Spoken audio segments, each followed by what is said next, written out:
Welcome to Nasdaq TradeTalks. I'm your host, Jill Malandrino, Global Markets Reporter at Nasdaq, coming to you live from Hong Kong at SmartCon 2024 by Chainlink. I'm here with Stefan Rust. He's the founder of Truflation. We're here to discuss the advantages that real-time economic data offers the market and the potential impact it could have to traditional metrics. It is great to see you as always, no matter where we are around the world. Truflation, of course, you're pioneering the new standard for economic data.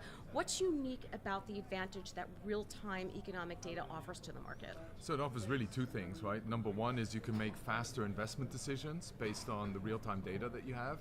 It's predictive compared to the government numbers, so you're 30 days ahead of where the government numbers are coming out at. The second element is around interest rate decision making. How can we use real-time data sets to impact inflation and interest rates, and what do we need to do around that, and how do we leverage that? I would imagine that you have the ability to have more data points in there as well. More relevant data points. Definitely. I mean, we track about 100 million data points right now, versus the 80,000 that the government tracks.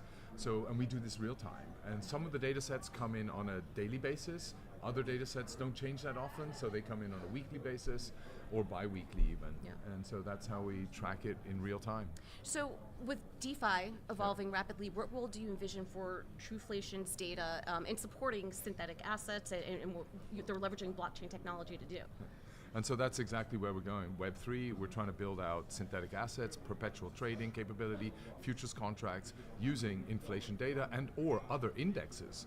Because now that we track so many data sets, how can we leverage any of those data sets to build what kind of indexes and have them as synthetics on perpetual exchanges to be traded on decentralized or even centralized exchanges? And what's so interesting is you're using all this decentralized data delivery and aggregation, and as you know, data begets data, right? So I mean, think about the products and the use cases.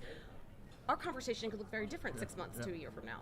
Yeah, so we have virtual cycles that we build out, so virtual loops, and what they do is any data feed that we give out confirms another price point associated with that index that feeds back into the ecosystem. And not only that, we have all the underlying elements that are embedded in an index basket.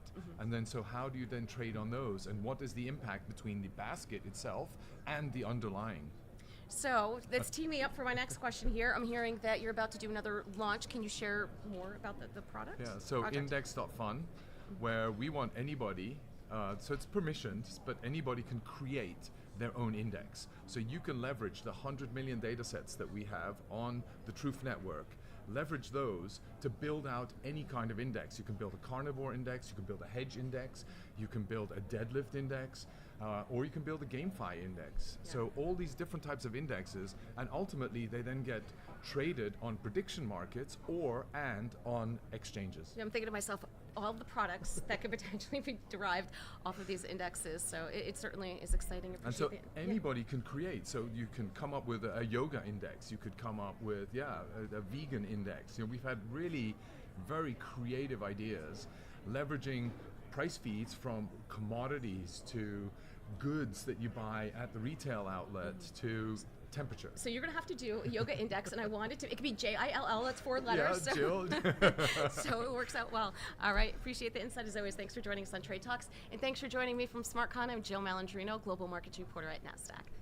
Thank you.